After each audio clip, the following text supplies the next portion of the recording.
We are live. Live, yes, we're live. Weird that Light it, is recording the call. there we go. Or avoid legal snag by telling people you're recording them. So I'm recording you. Okay. That's the Babylon do called lawyers. Welcome everybody. We are going to talk about some records today, like usual. Last time we decided to talk about Sigh. Can we agree to pronounce it that way, Sigh? Sigh, yeah.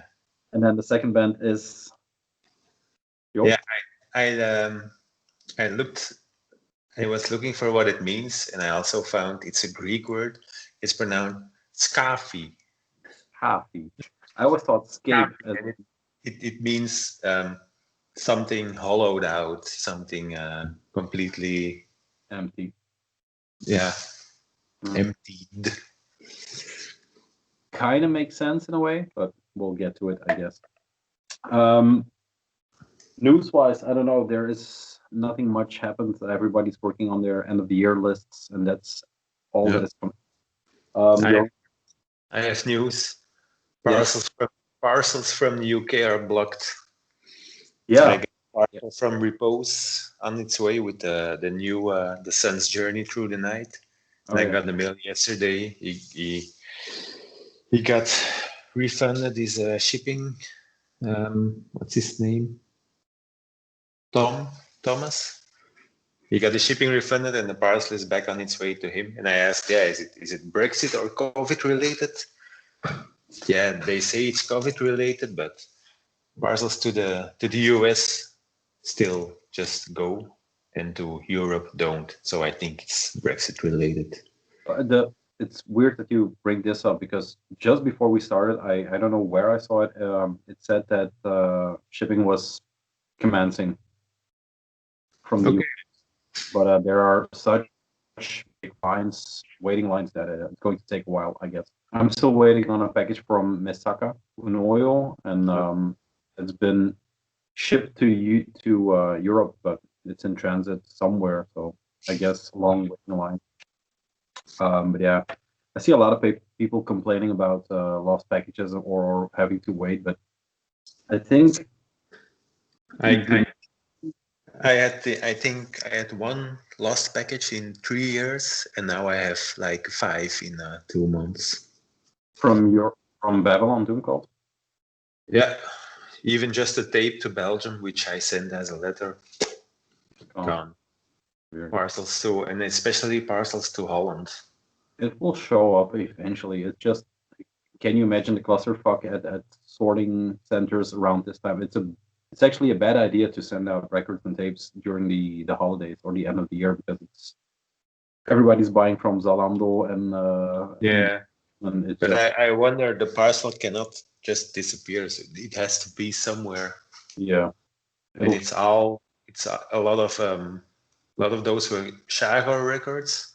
Yeah, and people are now sending me emails like, oh yeah, I got a mail. My order was sent like late November.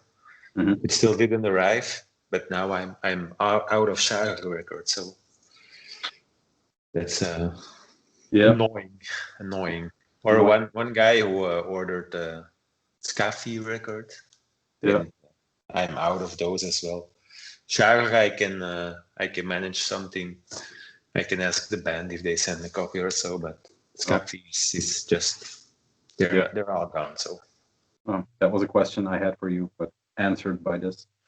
The thing that annoys me lately is that we've been with hypertension. We've been sending out packages for years, and it seems since the arrival of things like Zalando and Vol.6 and maybe Amazon for people from America watching, the people expect that you click order and the package is out the door, but that's unfortunately not how it works. People have jobs, and there is some delay in shipping out. I try to get everything out in a timely manner, but people expect too much from labels, I think.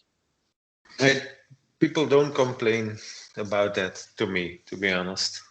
Not that I'm super fast or something, just they're all very understanding. Okay, well, good customers. Not that it's too bad with us, but I saw it like on Instagram yesterday with Maggot Stomp. There was some scuffle about a guy didn't get his package and was complaining, and it was like maybe a week since it was. Yeah, okay. It's crazy. People think that we're Amazon, but we're just underground labels trying to do our Yep. Yep. I since last week we couldn't talk about this record in the news. We can talk about it now. Is this one? I would have put it in my what I've been listening to, but it kind of just came in. I think I have it less than a week now, but I didn't find time to really dig in. It's not Uvia per se. It is Summoning the Eclipse, and it's a collaboration or a split that he did with another Mexican band that I find hard to pronounce, a couple or something like that. I haven't really didn't really go on a search for what it is. I thought it was just Luvia, Yeah, but it's Lord Fast. Yes, with someone else, and I don't know. Also,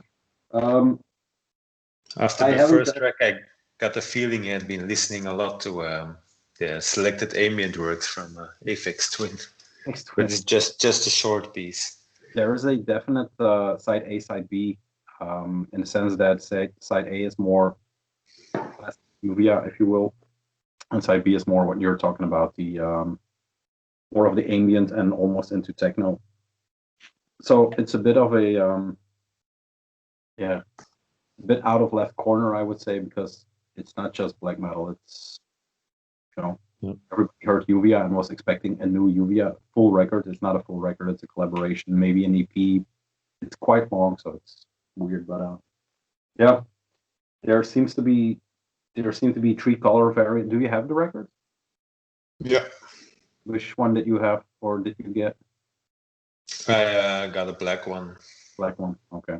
Seems black, red, and black streaks, and blue and black streaks. Yeah. I estimated. I prefer black anyway, so. Oh yeah.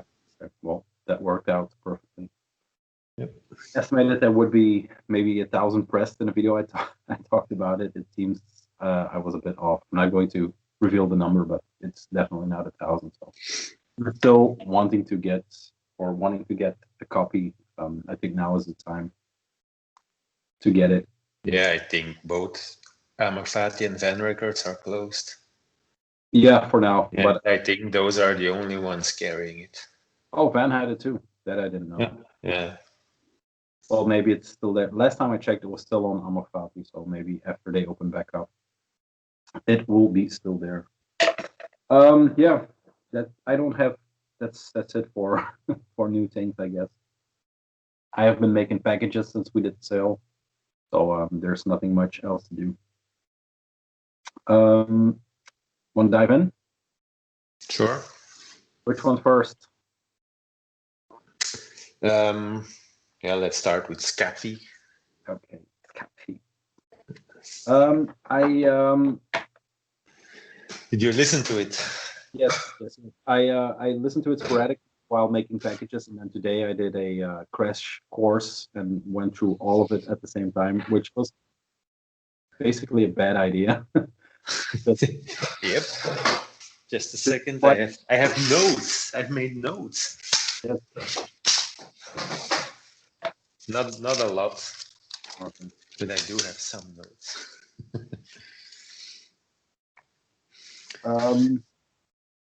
It's tough music.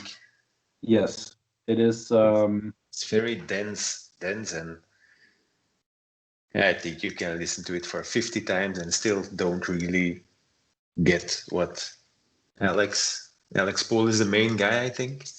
Yeah, seems so. What he was thinking. It's in a way very disorienting, and I try to pinpoint where exactly the because they call it like psychedelic, and yeah. I find it disorienting because it constantly throws you off, and I think it's sometimes in the drum parts because they have this attack in some parts, but then just when it's about to hit a groove, it just changes up tempo completely, or just the drums like tumble into some kind of fill roll that just throws it completely off track, and then I don't know. But psychedelics can be disorienting. So Yes. They have these. I've written down quite a lot, so I think we can do it in order. Maybe start with the demo. Sure. Okay. So the demo. Is it a demo? Which one is a demo? Just one? I called it the demo just because it's this one. Okay. Yeah. And it's this is the I only don't one. think it's a demo per se, but No, but let's call it. It's for me. It's a bit outside of the realm of the other ones because this one has tracks, and the other one. So Skàphe 2 starts with the just rope. one. Yeah. Okay. That goes 1, 2, 3, 4, 5, 6. Then you have the untitled, which is 7, and then Skàphe. Yeah. 3, just the numbering. So I always had it in my head that this was kind of like a demo or an EP, if you will. Yeah, this is the back. Well, it stands out in the way they don't have the sound. The other work has always kind of the same full sound, and this one is more, maybe a bit less well produced, more chaotic, even less detail in the guitars. Yes. So in that way, also you could call it a demo. Maybe less. There's less production behind it. That's yeah, but also song-wise, maybe it's more. Okay, we got this part written. Let's go to the next one instead of tweak. It's less tweaked. Yeah, it says they all, because it's not on the records, which I found weird. But since I was listening at work, I was listening digital on Bandcamp, and every record has this undertitle. For example, the 2014, just the self-titled, has asphyxiating black metal abandoned cognizance. So that's the first moniker, if you will, that they use to describe. It is, when I got to know them, it was around the same time, because I thought, looking back or thinking back, I think first time I noticed them was on a Youth Tech update, which is a hardcore label, and they sold some stuff from other labels, and Lampier was also in that batch. So it was Lampier and Skàphe. I'm not 100% sure, but I think I know him from there. So I always put them in the raw black metal category, just the newer style of that American whip reverse homage coming up and stuff like that. So the first one, the 2014 one, always in my mind had a more murky production. And it was more in tune with the raw black metal scene than, for example, Skàphe 2, which I'm going to say Skàphe because I can't say Skàphe. Skàphe. It is that it has that very unhinged playing style and that chaotic. It has a lot of chaos. Yeah, they're always on the verge of dissolving into chaos, but I think in the 2014 one, it's more denser, like you said, and it's more it's more pronounced, that part, than in the later ones, because like in 2, you have this, the production in 2 gives it the sound, and it pulls it open a bit more. You have these a lot bigger sounds. Yeah, so that's why I always consider the first one as maybe the demo, or just because, like you said, it's not a big jump in sound, but the production on 2 makes it basically a different band. It makes it more pronounced. I listened to 3 today for the first time, or maybe yesterday and then today. I think 2 is still my favorite of all of them. I'm not sure. Yeah, that's hard to tell for me even now. I listened to 3, I think maybe 5, 6 times last week, but only one time really while doing nothing else. Yeah, that was the moment it made the most impact, which is makes sense. It's logical, but The problem is I don't have it on record, so I listen digital on Bandcamp. It has long tracks because let's say the average track length is 11 minutes maybe for them. Just looking through all the records. The Tree has these very short songs, and when you listen to the digital version, they kind of cut it up, so they have a pause between each track, which completely out of the record every time. So I think the way to go, of course, is on vinyl, but that's maybe why I prefer to. I'm not sure. Yeah, that was all I could muster up for the first one, I guess. The second one is for. Do you have anything on first? Yeah, it also has a lot more of the high-pitched guitar sounds. Instead of the other ones have a more bassy production, more bass, more low, more subs. The low end. And it also sounds less focused. The first one, less focused than the other ones. The second one is a lot more mature in songwriting. Yeah, song, if you can call it songs, it's always tricky. But that's interesting as well, because I always like music with songs. Yeah. So like a Sun album, I do like it from time to time. But also then I prefer like Grimrope demos or the White 1 or White 2. Just because they have tracks. Somehow in the Grimrope demos, they once did it live in a church in Leuven. That was amazing. And I had it while working. I was still a software developer back then. I had on my headphones the whole day, and you can really discover songs in the drones. Yeah, and that's less the case in their other work, and that's my favorite Sun album. The and with this, yeah, okay, and with Skàphe, it's you can't really say there are songs. Then again, there is structure in the music. And it's also it's I found a very interesting interview taken when Skàphe 2 was released, and it tells about how he composes his music, and he puts a lot of work in drums and bass. Those are the first parts that are really, really worked out. Okay. And then he says, then I take my guitar and I don't know what I'm gonna do. So it will not be improvised, but drum and bass is totally worked out, and then he starts working on the guitar parts. And my next question was, do you think there are some parts that are improvised? But he clearly says no. Yeah, not during the second album. Anyway, so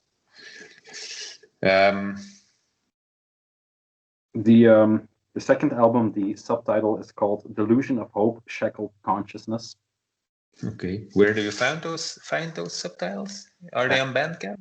Yeah. Okay, I didn't know. They're in the description. I was looking for, not per se who was in there, because they all have these abbreviations. AP is, of course, Alex Poole. I think he's Poole, yeah.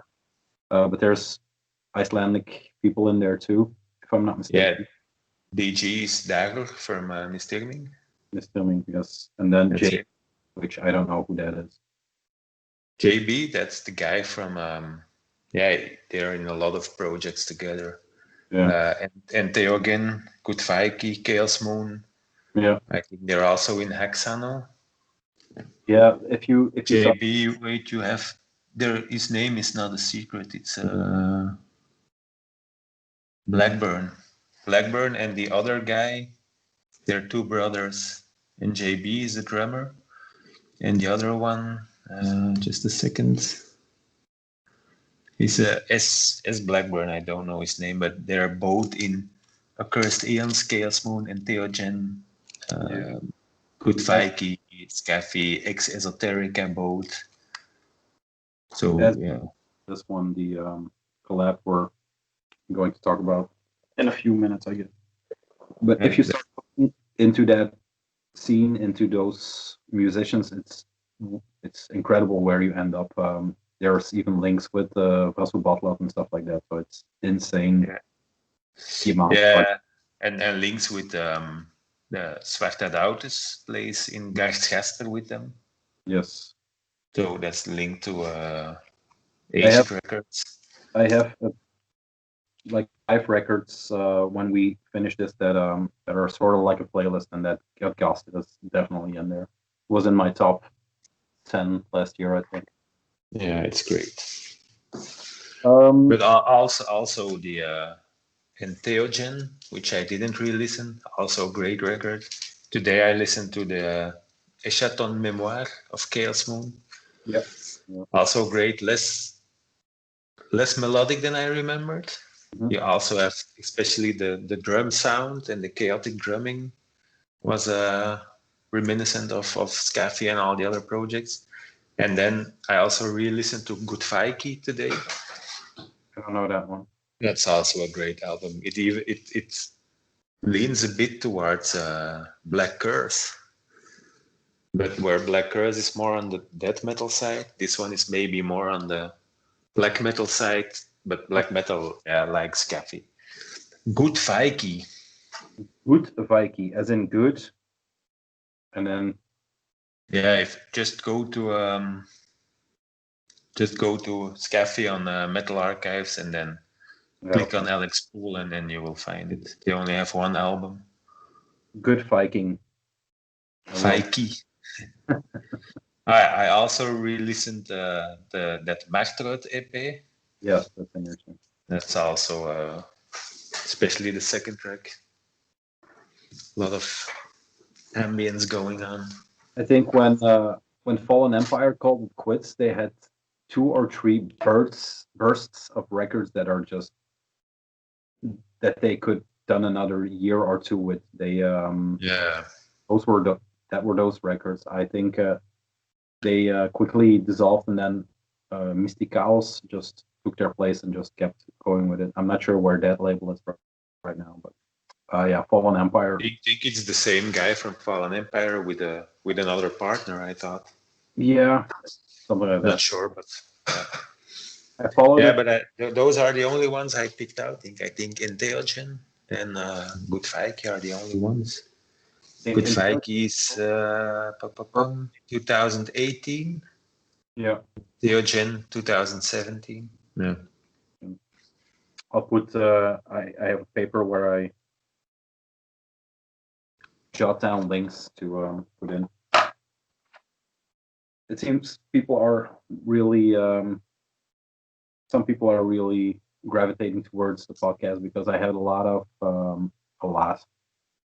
comments saying, "Hey, I watched the last episode and I've been delving into the cold ages again from Ashbor, and a lot of people are rediscovering that record. So Okay. Cool. Nice. we have viewers. That's fun.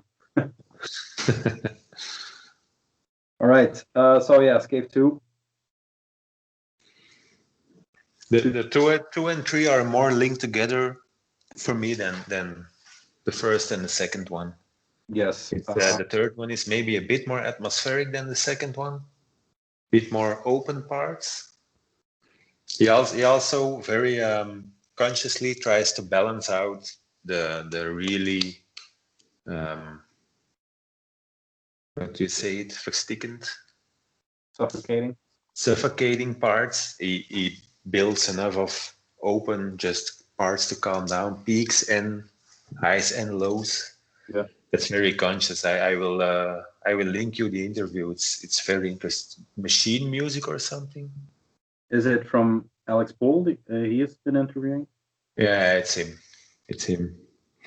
Also very interesting. They ask him something like, "Where do you get inspiration? What triggered you to make this music?" And it's Super Unknown by Soundgarden. That was a trigger for him to make this kind of music. I think. And he really references a few songs and a part in a song from Soundgarden, Limo Wreck, at the very beginning. There's this bass doing weird things, and the guitar is just like just very thin riffing somewhere in the background. And he said that part is the biggest influence. The essence of that part is the biggest influence for the whole Skàphe music. And the whole record, in fact, said yes, very odd time signatures, weird things going on, fucked up riffs, weird atmosphere. And he also says it's like he bought the album on tape when it was just released because he was a fan of Black Hole Sun, which was the first single. Mm-hmm. And he says, but the influence of the record is only dawning on me for the last 5 years or so. But yeah, that's of course during the second record. Yeah. So we're talking, that's 2017. No, 2014. 2016. 16, okay. So, but he really references part of Song of Soundgarden. Mm-hmm. And then he said, yeah, on the collaboration with Wormlist, on the second track after 10 minutes something, there's a part we always called the Soundgarden part. Okay. So you should really check the interview. I will link it. Check it and just play those parts just behind each other, and yeah, it makes sense. It's the weird influence, the weird stuff from that Soundgarden record that he used to pull open his traditional black metal, as he calls it. Yeah. Mostly leaning on second wave and influencing that. And so it's actually the black metal version of weird Soundgarden songs. I have to listen to Soundgarden tomorrow, which isn't a bad thing, but I already did twice last days. The video clip for Black Hole Sun immediately popped into my head while thinking about Skàphe. The thing I was talking about, the planes of production, if you catch my drift, are really becoming into their own on the second one. You have the bass and the drum are really upfront, I would say. Especially, the drums are really upfront with the picking guitar. So you have, like what you say, the fluently guitar laid over the drumming part. Then you have the bass, the riff guitar, if that makes sense, and then the vocals are buried in the void. Which you have this equilibrium which constantly shifts, in a song that just it has such a disorienting feeling to it. And then with the start stop from the drums and what I said, the tumbling parts in that drum, that just creates it's a cascade that just keeps going. And in a 20-minute track there is I can see Skàphe is one of the bands that truly deserves the psychedelic black metal moniker, in that sense that it really gives you an uneasy feeling in some parts.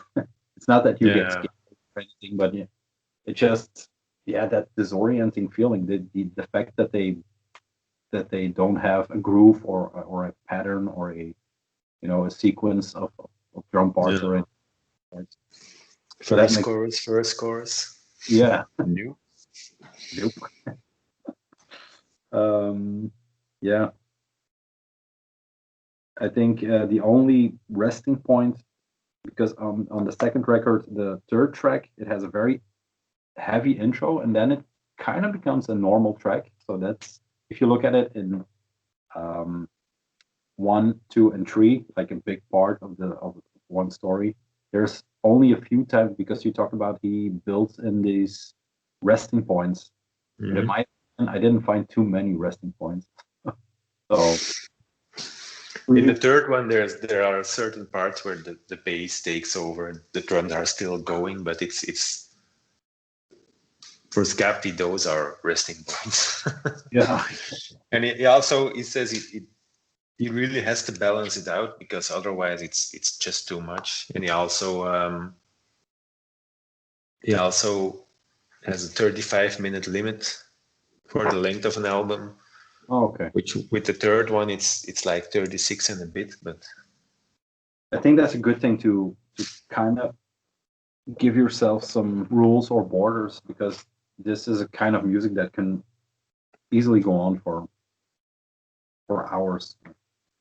What it then becomes boring, I think. yeah, it also shows he's very conscious, and he really understands what he's making. Yeah, He understands how it works for listeners. I think so. It's weird.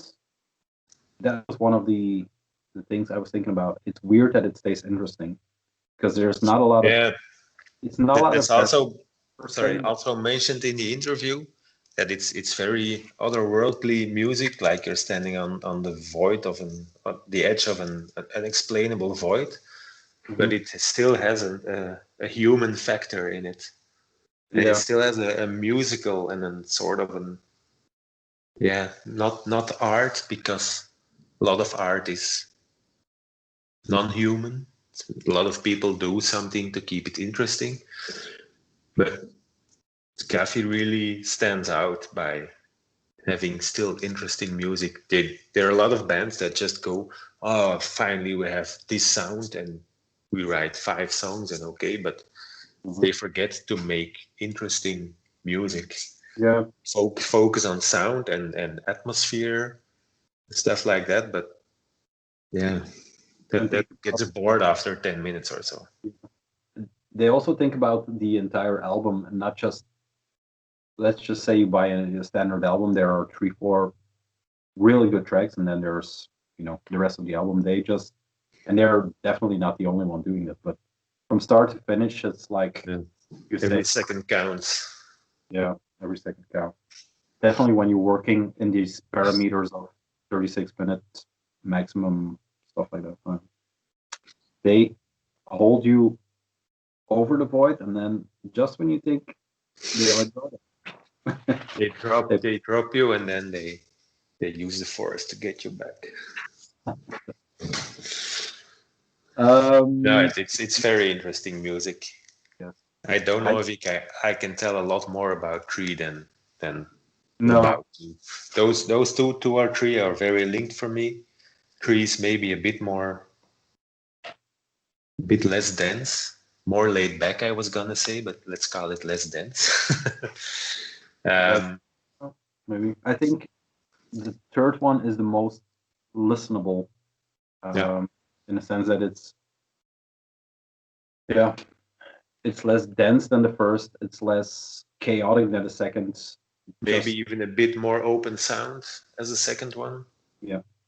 The only thing left, the undertitles, let's just keep it going for this. The third one was Rebirth Synthesis, so a bit less. It makes sense. There's a little part of lyrics Okay. on the cover or the insert, which is about Rebirth Synthesis. Okay. The part in between is the bonus track for the second one. This is called Untitled, and the track is 7. I don't know if I have it. I think I missed it. I think it first only came out on tape. Yeah, I kind of missed it when it was released on vinyl. It's a one-sided 12-inch, just one track, 20 minutes, and I won't speak for them and say it's the leftover material or the bonus track for 2, but it's it's an EP. It's called 7, so it's the logical follow-up. It's one big piece, but it's the one that I put on last, so I didn't delve in. Vocals are a bit more present, I wrote down on this one. The only thing and especially with the collaboration they did with Wormlust, the bad thing, or the only negative thing I have to say, is you have Alex Poole. I don't know who does the vocals. Is it the guy from Mr. Me, DG? That's a good question. Because on the last one, it's the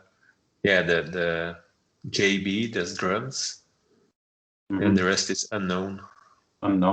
But with Alex Poole, I don't know if he does vocals, but the guy from Mr. Ming, the guy from Wormlust who does these slithering nightmare vocals, it would be cool to do something more with the vocal talents in that group or in that bunch. And I don't know.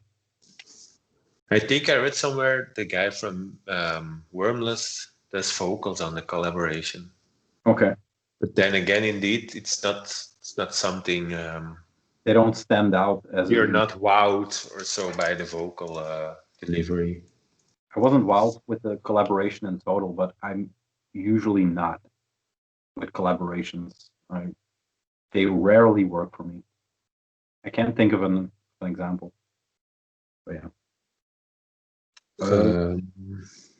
There have to be great collaborations. Probably. This one. But I don't know. Yeah, I like this one. It's a bit more atmospheric than the Skàphe work itself. It has intros and stuff like that, so it lures you in a bit more than Skàphe is just bam, and you're in. Yeah, absolutely. Yeah. It starts with a clock collaboration, ends with a clock, yeah. Something about time and stuff like that, so it has a concept. The last thing, so the Skàphe tree is rebirth synthesis, and then maybe that's on the record, I'm not sure. My path severed into 1,000 planes by knife, by hand, or by chemical, which I thought was a all-saying, all-knowing quote for that band. I think chemicals should be involved or are involved. Yeah. I think that's it for me. I'm not sure what you have. But all in all, I got a quote from the interview about the thing between putting down a sound and a dense music, but still keeping it musically. It creates an aura of intimidating violence with human artistic dynamics. The word violence didn't drop in this discussion, but yeah, why not? It has some violent parts, I guess. Yeah. It attacks your whole being. The playlist I had prepared that was coming out of this discussion is the Wormlust album. It is actually I never listened to the whole album. But I have to be in the mood for this 100% tough music, and like the last Skàphe album, I have it for like 2 months or so, and only last week I put it on for the first time because I had something. Okay, I'm ready for it. Now is the time. This has that too. It's not something that you come home from work and you say, "Hey, relaxing time. Let's put on Wormlust or Skàphe." But this is very worth it. It taps from the same vein as Skàphe. Maybe it's not the same. It's the Icelandic part, if you will. It goes heavy on that nightmarish vibe. I saw them live once at the Boss. Probably you were there too. Yeah, I was doing the register. The register. It was very weird because the register was not on the second entrance to the real venue inside, but on the first entrance. And I was, in the end, I had closed the register, but I was counting the money, and the music really dragged me in mentally. I was totally focused on the music while not seeing them or so. So that's kind of... It is. It's 100% not easy to do. Certainly not with that complex music, because that they played tracks from the Wormless shadow band Liain. Yeah, I have bought these at that gig. These are the two tapes. Yeah. This is probably the most dense and hard to understand music ever for me.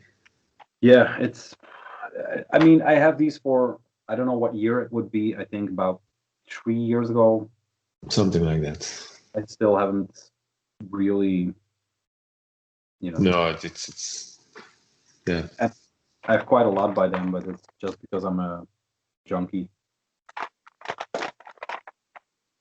Demo, and this is the what's that? This is the first one is the demo Skàphe from 2010, which surprised me. But which band is it? This is Wormlust. Oh, okay. On Ambient Abuse, it has that Wormlust stamp. And then this came out on this was one of the first Mystic Chaos releases. Search about the death of a god, and then the Levian inauguration. Another Wormlust one. Yeah.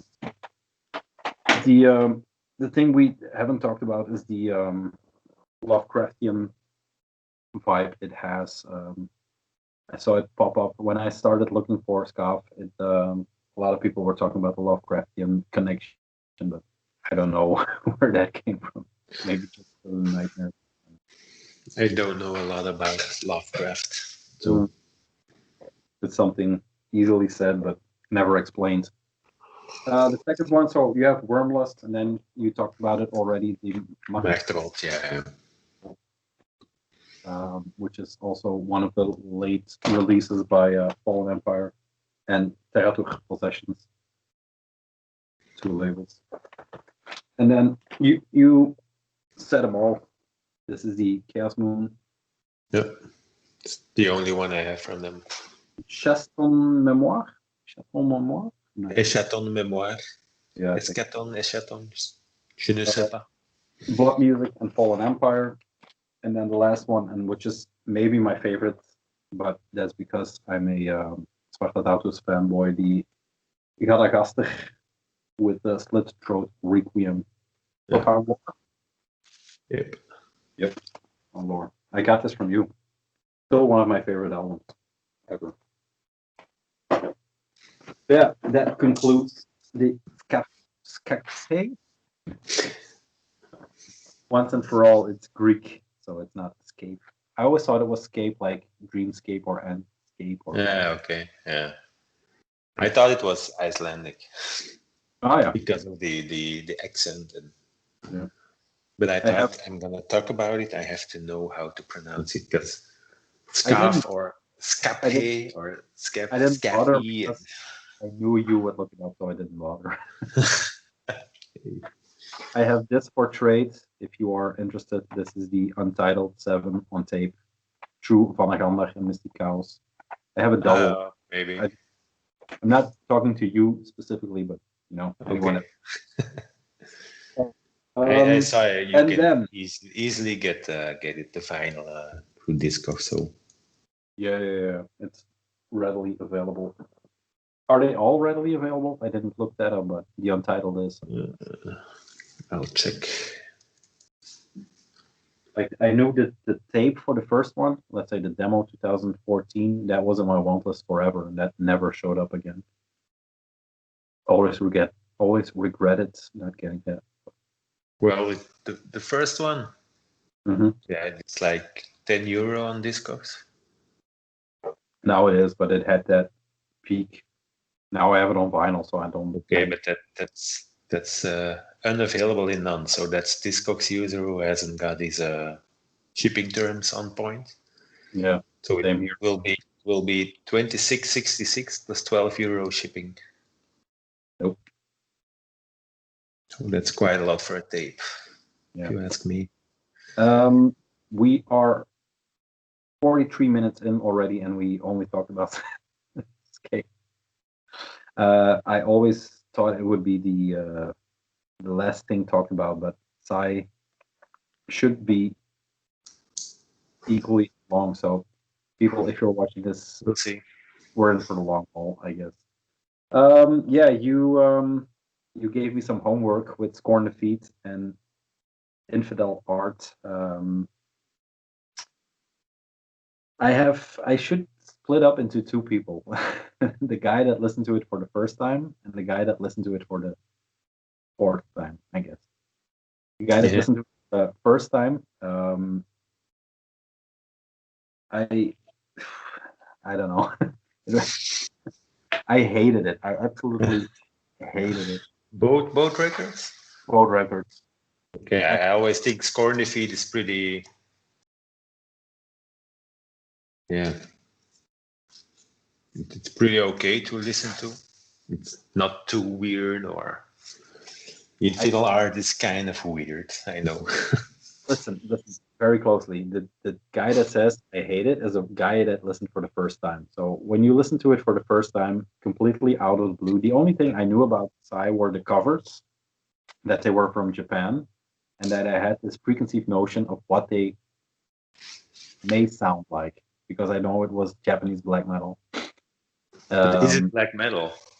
no, No, yes, I always yes, call it black metal, but it's actually maybe doom. Doom is more. it is. I think they are one of the bands. Whenever I see the moniker avant-garde black metal or something like that, I always say like, what does that even mean? The term is mostly used for bands that incorporate a lot of influences and then make their sound. I think it works for them in a sense that it is. I don't hear a lot of black metal. No. They obviously have a Venom thing going on. It is the first. Yeah, their favorite band ever. I have a live LP from Sigh, and like half of the songs are Venom covers. Yeah. The Scorn Defeat um, Spotify is the 20-year anniversary, and it has that show tagged onto it, which is like like you said, 3 or 4 Venom covers. So it's that. It has some black metal parts, but not. I think it's more trash, doom, bit of that heavy metal from Venom, and then it just has Yeah, this Venom, and stuff like um, some Judas. Hellhammer, or Yeah, or like the old school metal stuff. yeah. I hear some Judas Priest here and there, but it's mainly in the vocals or the way he sings. Um, it has a lot of gothic overtones. It has instrumentation like I, is clavicembal also an English word? Meaning to ask all. I don't know. It has grand piano. It has synths. It has clavicembal. It has flutes. It has everything you won't associate with black metal, but that kind of makes it, yeah, on the second and Harpsichord. harpsichord there. Harpsichord. On, Yes, it has. on the second and third listen of both records, because I don't hear too much difference between Scorn Defeat and Infidel Art. Maybe secrets will reveal themselves in a way, but I think Scorn Defeat is more slower, and Infidel Art is like it has sort of a punk energy going on, mainly in the vocals. In the first track already is almost is like spitting out words, and it is getting out of breath. It's getting short of breath because he yeah, has so much words to say, and the drums just like just you can. If I imagine them playing it live, the way it sounds on the album, I see like this real punk energy going on, while the music is also often very slow. yeah. In that track, I like you said, the vocals sound very hungry, and that reminded me of a punk vocalist. But then when you listen to the music, it's just a hardcore track. It has those. It almost has those chugga chugga hardcore riffs. But then it dissolves and becomes very slow, and then you get this heavy ballroom piano almost evolves into Yeah, jazz and the stuff. trumpets at the end. It has a flute, which I absolutely hate, coming in. It even has these 80s synth overture sounds. I don't even know what the word overture means, but I wrote it down. It came to mind. Um, and Yeah, and then in with the end, it's like it's the end of the first track is of the Infidel Arts Lab. It's power metal, I yeah, think, with maybe piano, the maybe piano going diddly diddly diddly diddly, and then it's responded to by trumpets. Da-da-da-da, da-da-da-da-da. insane. It's fucking insane. But you can imagine that. I mean, do you know the movie Audition? Maybe not, but it's a Japanese horror movie. I always thought that band, just pure visual with the girl with the blood and stuff like that. I always thought something very, a necro sound actually, but it's a very clear production, and it's so clear that you can hear every word, every instrument, the enunciation of the But lyric. his wife, the girl is his wife. She's not there for until the fifth or sixth album. Oh. No, vocal wise, I haven't heard her. I just saw, visual. I think Gallows Gallery, maybe she's there for the first time. Okay. Because no, not even then. So that's like to, 1, 2, 3, 4, 5, 6, 7th album she appears. Yeah, even there I don't see her. So it's the 8th. Yeah, never mind. Yeah. The thing that there were a few surprises for me. Because I always, when I find a new band, I try to put them in the timeline of what black metal is, because they started because Infidel, no, the other one, Skàphiiiieeeee, it blew my mind that it was 93.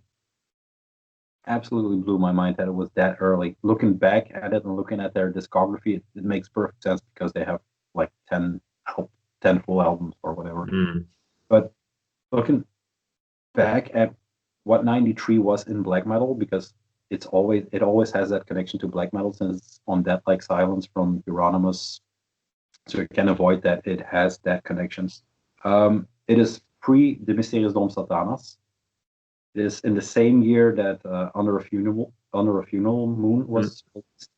Then you have so I was thinking, what was their influences, because you can hear the heavy metal, the thrash, that can all be explained by Venom and maybe the thrash from the 80s and stuff like that. But the fact that synths are coming in, the piano is coming in, then I was thinking, who was doing stuff like that in Norway? Then if you see Dimmu Borgir, they started in 59 or 59, 95 with their Vol.6. And at the same time, you had Into the Nightside Eclipse, but that was on the second record. So the 93 was pre all of that.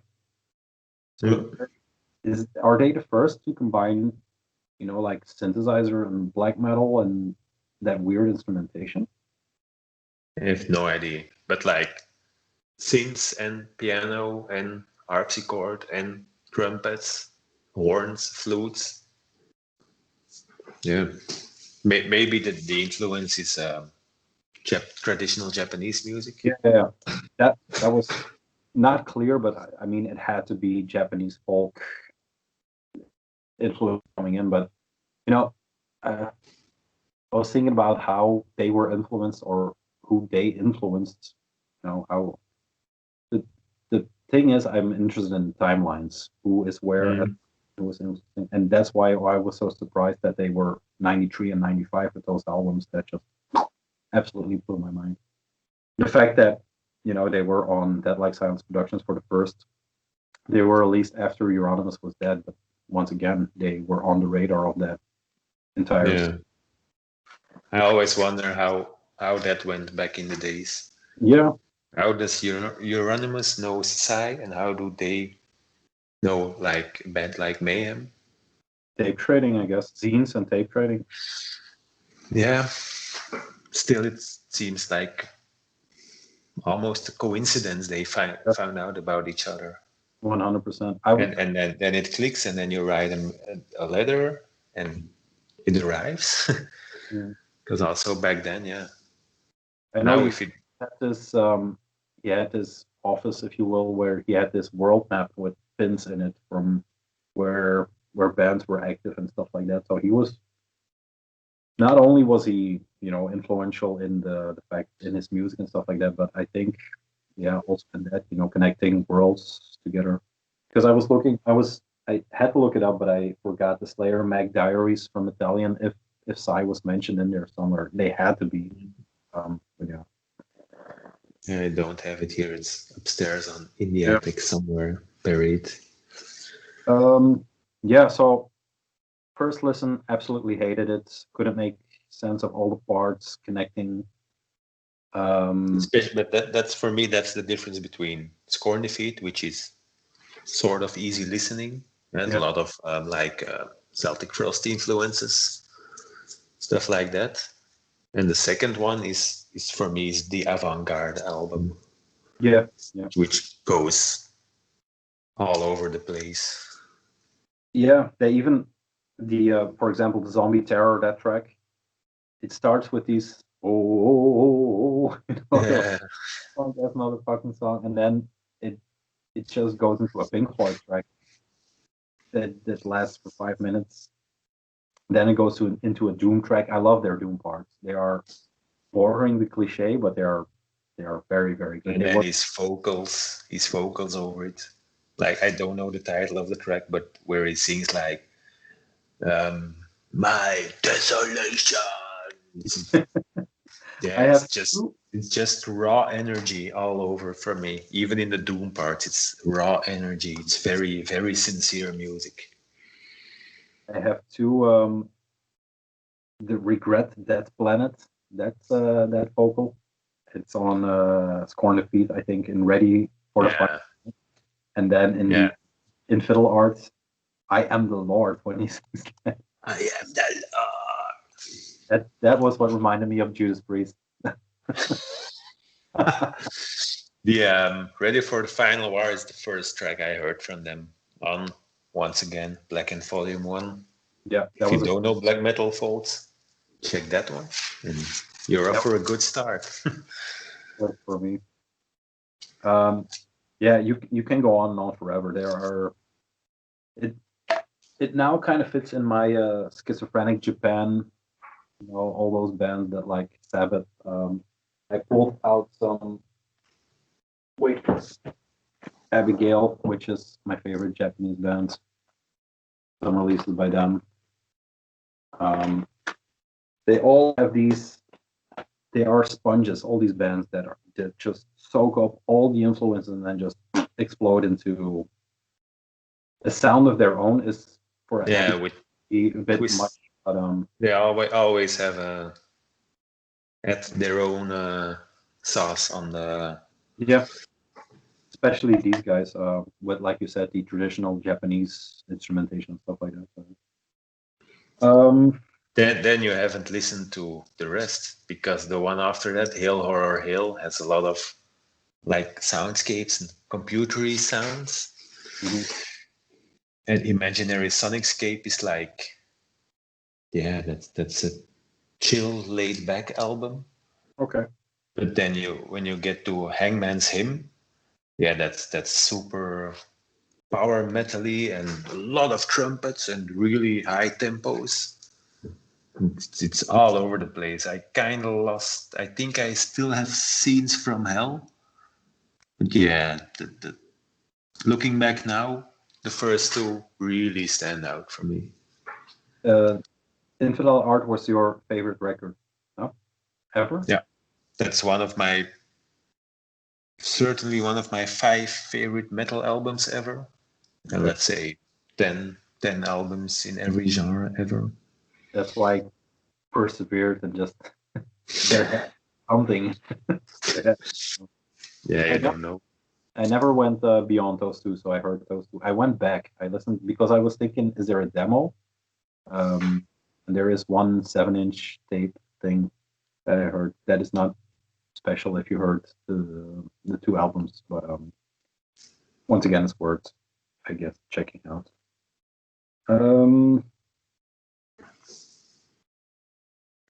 You should just skip through. Take one song from each other album and just listen to them. I don't even think I heard the last 2 ones. Although Graveyard has 7 reviews on Metal Archives and it averages a 94%. That's a lot. It's more than Infidel Art and Scorn Defeat, and it has more reviews. So, I'm pretty curious about checking out the rest, actually. Just browsing through their catalog. The Infidel Art is definitely the the better of, not the better of the two, but the standout of the two, in the sense that, yeah, it rounds up their sounds or where they were going, or Yeah, pretty unique album. a black metal opera. I jotted down. It has two sides. One is Terror, the first three tracks, and the second part is called Funeral, which kind of makes sense when you listen to it because it kind of slows down a bit. It has bells, church bells start appearing. It has those funeral march, dirge sounds going through it. And my favorite track is Suicidogenic, if I pronounce that correctly. It has this funeral intro, and then it goes into this schizo trash part, which, yeah, I liked. And then Beyond Centuries, of course, with I Am That God. Is Suicidogenic the one with the harpsichord solo? Yeah. They have a really fast song with the harpsichord. That's what I find so weird. Is every time, especially in the first listen, every time I thought, "Oh yeah, here it is. This is the part," and then it just keeps on going. It has so much variation as well. Yeah, but with IDs on this album alone, yeah, some bands make five albums. Definitely. But at first listen, the parts weren't gelling for me. So you had this incredible doomy part that went into a trash part, and then I thought, here comes the black metal, and then you have someone playing a flute. Yeah, it's an album from '95. I think I know it from '95, maybe '96. And it only dawned on me like the last 5 years how good I think it is. Okay. Yeah, I listened to it 3 times, so what it will reveal. It kind of, to surmise maybe, it kind of reminded me of Circle in a way, just because they take all influences and just combine it into a just a weird amalgamation of styles that make up. I still think it's weird they're considered a black metal band, but yeah, and those are the two most black metal albums they have. Oh, okay. The other ones are very different. Yeah, I keep going through my notes, and it has these weird things. Like Suicidogenic is my favorite track for now because it has those awesome trash parts. But then at the end of the trash parts, someone goes, oh my god! I was laughing. And a colleague was asking me, "Are you listening to a comedy show?" And I said, "No, I'm listening to a Japanese record." But that had me laughing. That I don't know what is a rattle or something like that. But yeah, whatever, man. Thanks for recommending it to me because I had a lot of fun with it. No problem. I have to go to one of my biggest deceptions ever, music-wise. Uh-huh. So I'm a fan of Sigh since I got Blackened Volume 1. But then I bought Scorny Feet, and I bought Infill Art on CDs, on a CD bus, what do you call it, a fair. Yeah.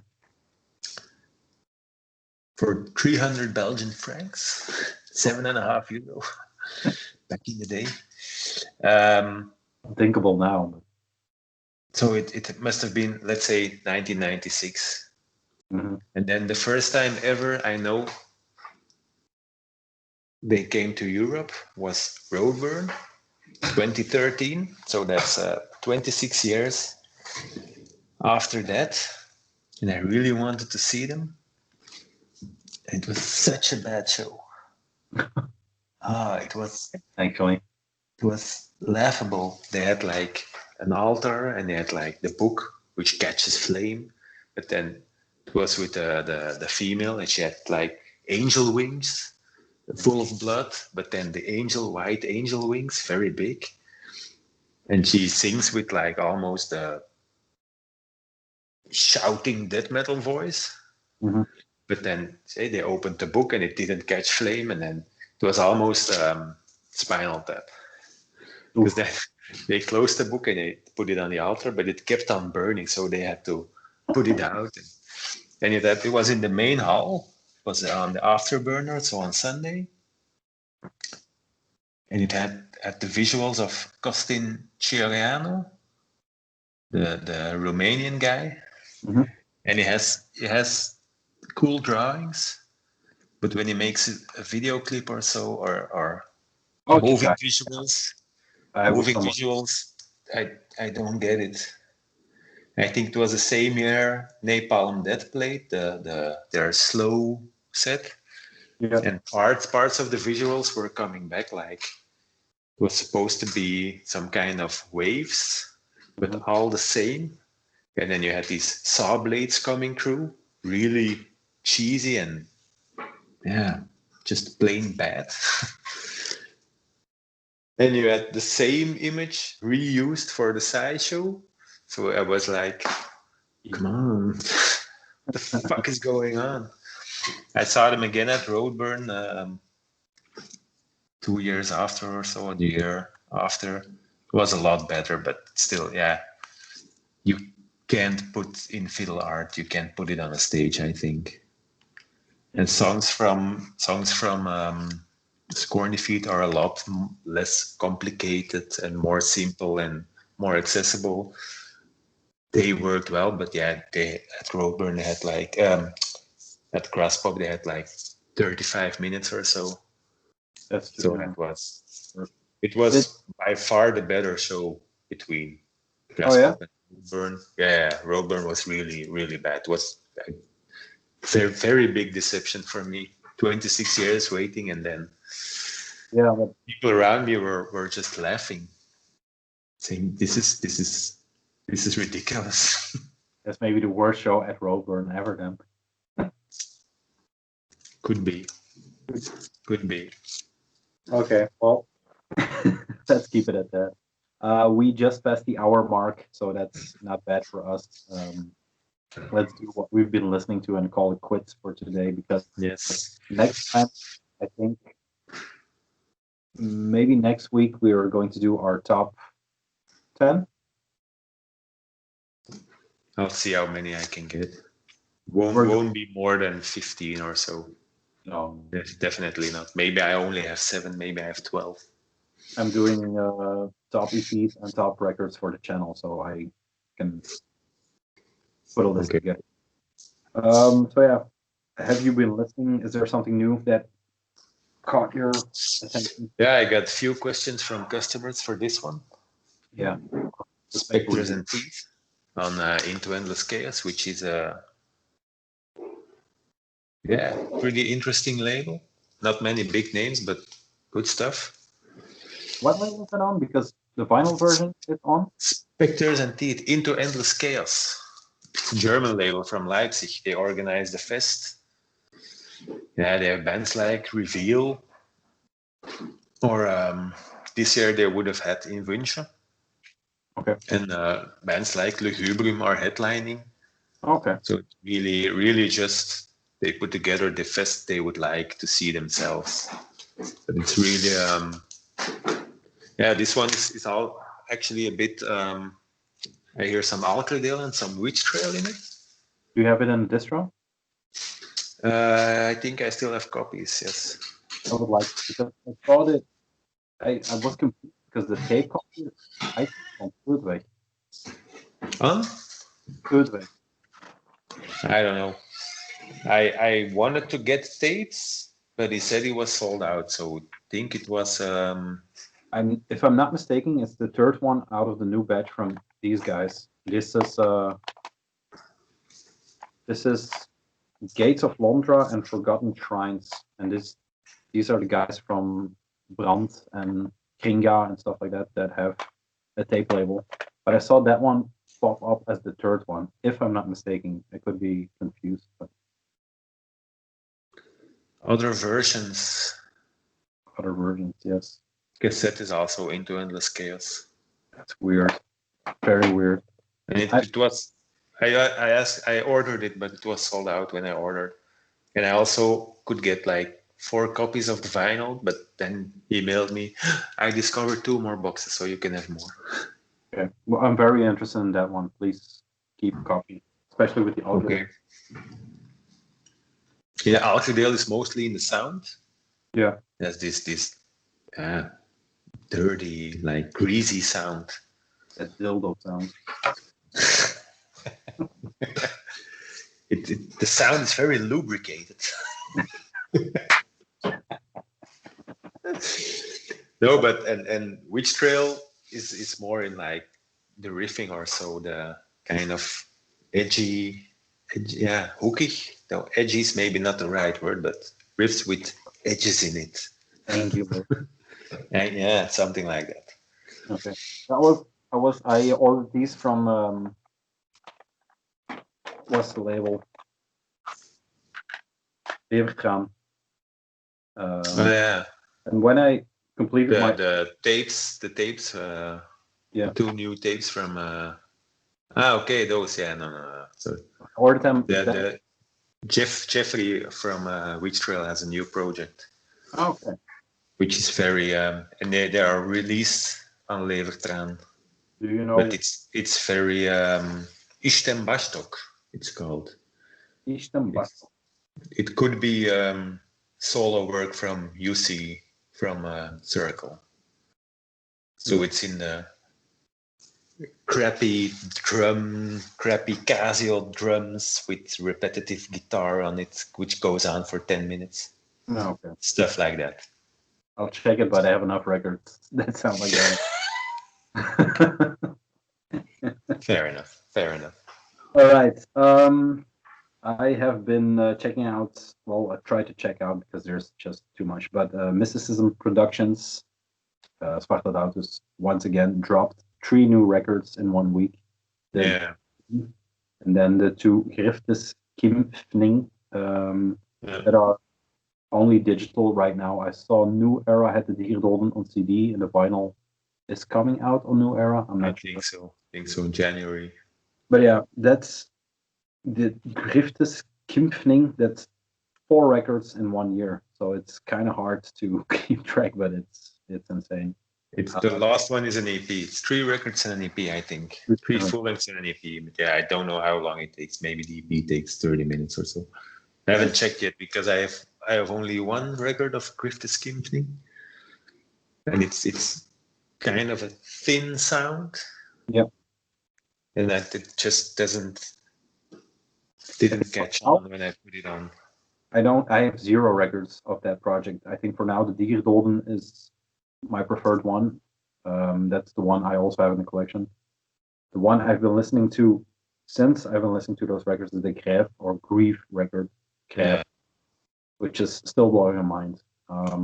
It was going to be kind of reminds me of Gert without a lot of keys. Yeah, it's the simpler version maybe. It was going to be in my top 20, but it seems it's 2019. So,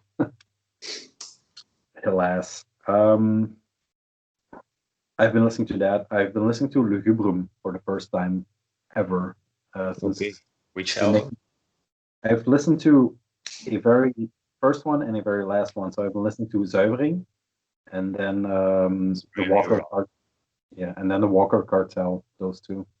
That's the second to last one. It's going to take a few more listens to get into that sound. I don't know. I still don't know. I have stuff like the Zuivering. I'm not totally into it yet as well. Though I can say I really know the old Lugubrum very well. I had it but in the latest ones like Plage Chômage, the last one. That's really it's very weird because it's like R&B with the digital. Yeah, you have to listen to it. You will listen to the first track. You will know what I mean. Okay, I have digital drums like on the high. So like trap. I didn't get it at all at first. Now I really like it. I have underneath my amp over here. I have this big ass Lugubrum sticker, which I just put there, just to remind myself listen to that band because there is something there. There is something there. So I would propose next time we after the top we do a Lugubrum special maybe. We'll see. I had the zuivering in my cart at Babylon Duke call, but it disappeared. Someone picked it up right under my nose. Yeah, okay, yeah. It is interesting. They have a lot of sounds going on, and when you say the last one is a trap record, I'm very interested. Yeah, yeah. Don't know if it's really trap, but that's yeah, like those typical electronic hi-hat sounds you hear a lot these days. I don't know how to describe it, but Is it yeah, different? Bardo Brothers, the split with Oegval? Rado Brothers,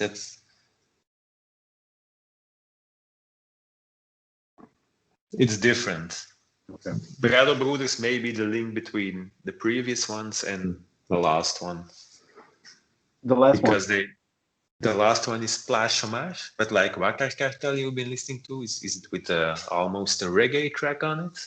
Yeah. Or the dub track? Top track. Yeah. It seems they are, are right now, so there should be. yeah, they're recording a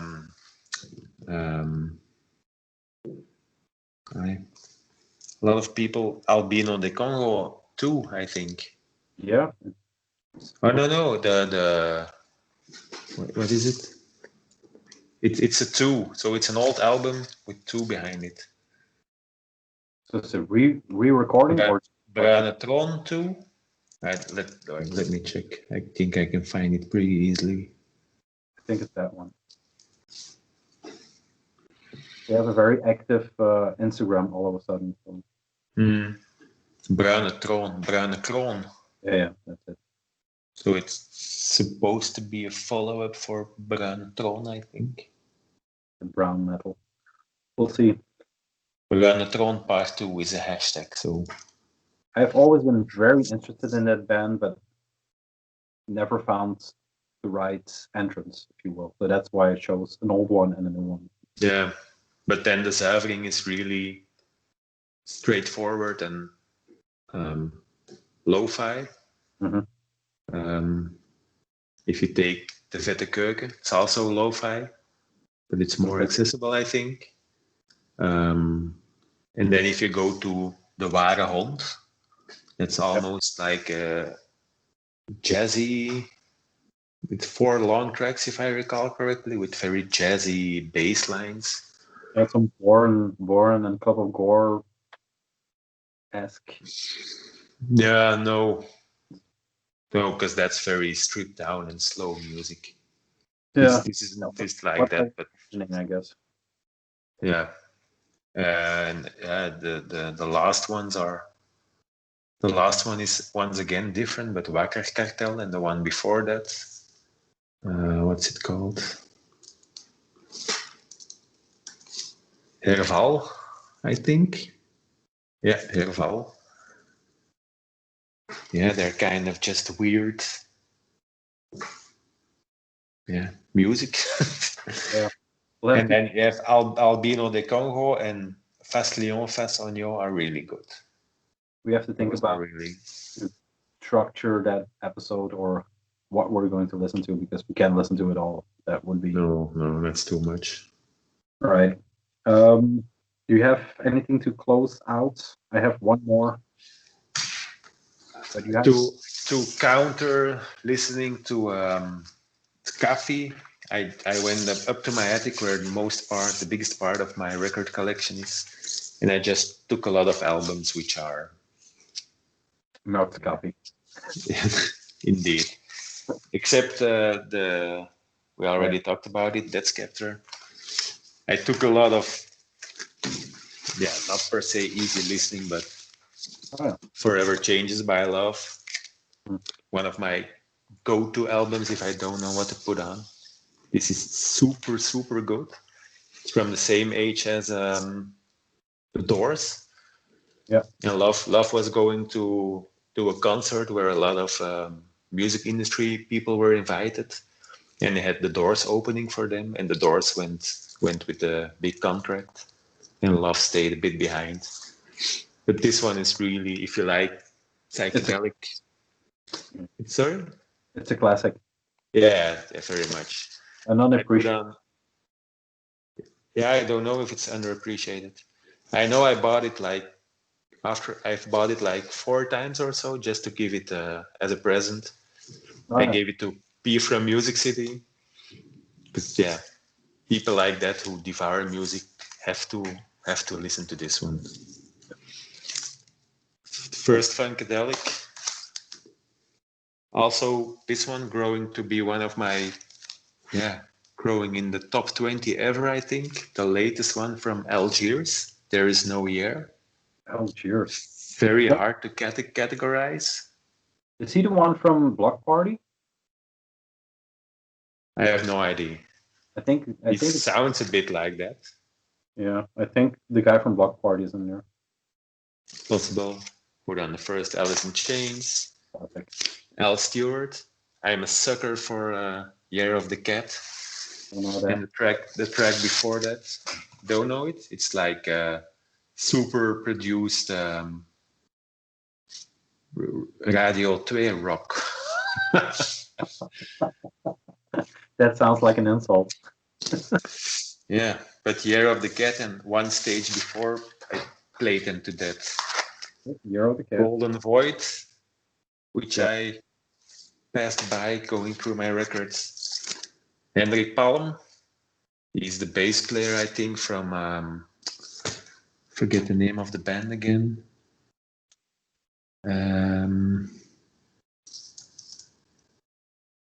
They have an album called Sister. Sonic Youth. Oh, dang. In Solitude. Yeah.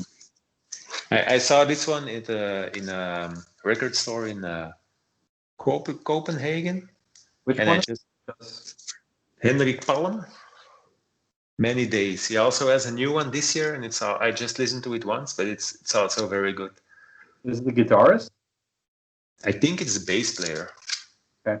But I bought it based. I saw the cover and I looked up on my phone. Who the fuck is Henrik Palm? And I saw In Solitude and I bought it. Some more Massive Attack, Mezzanine, classic. The first Goat. Grave Pleasures. Yeah. And maybe in the category of love, the first Babe Ruth album. First Base.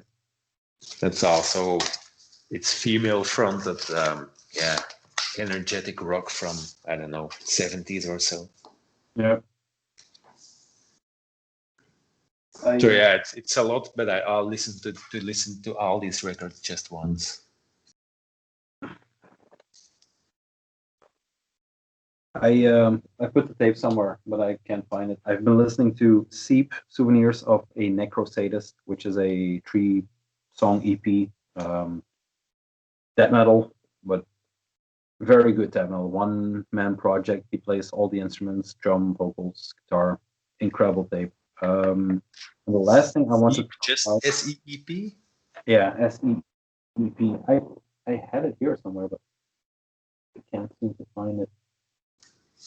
Which is weird. Never heard of it. Souvenirs of a Necrosadist. Yes, here it is. This is the lyrical themes: cannibalism, murder, bodily fluids. There you go. What else you need? It's on Gurgling Gore, which is his label also. It will show up in my EP end of the year list. Yeah. And the last thing I wanted to and maybe I don't know if you know it, but MSW is the band. Yeah, it's the guy from Hell.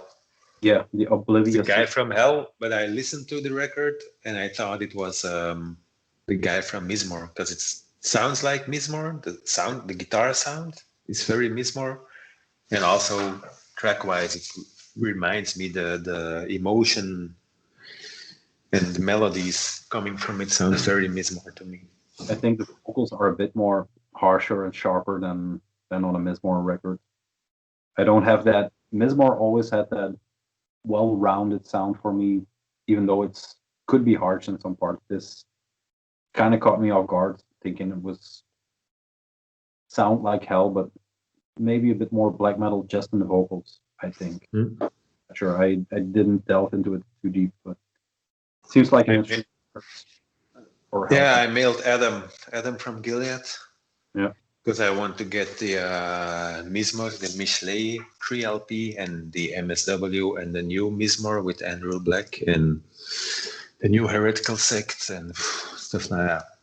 Want to stock my distro again.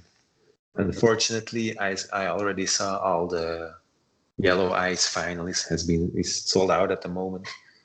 He has a new one? No, but just I okay. had like 10 copies of Rare Field Sealing and 5 copies of the one before, and within 3 days they were all gone. So people in Europe are really waiting for that kind of those releases.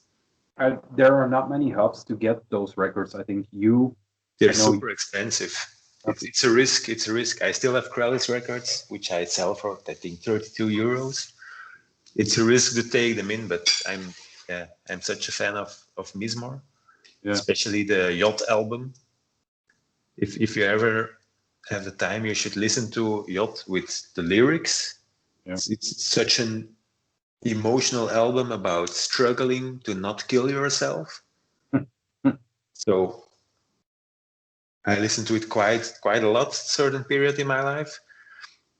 And when Cairn came out, the yellow one, yep. I think I put it on once or twice, maybe. Not even the whole way through, because I wasn't ready to take in another dose of. Yeah. Those are monster records, right? Yeah. But once you get the picture of like Yacht from beginning to end, it's such a great album. Yeah. The problem with that is with Delete is it's I've been a fan since since I got to know Tao, and I ordered all through the years, but with shipping, and then I transferred into doing trades with Adam just through hypertension, but we still have records in stock from a trade I did like 5 years ago, just because Texas come on. I know. No. Yeah, I don't think he has too many stinkers in his discography. That label, Khalid Media, it's incredible, and he just keeps going, like you said, with Heretical Sect, with the new Mismor, with that Folterkamer record. Haven't listened to it, but I thought it would be serious black metal. But it's what I read about it. It's not really what it seems to be based on the title. The name doesn't cover it. No. Okay, well, that's a 1.5 hour episode of Grondwerk. Once again, I think we talked enough. Yeah. All right. So next time it's top unknown number of 2020. Shoot for around 10. The top around. I think that should be and then some honorable mentions.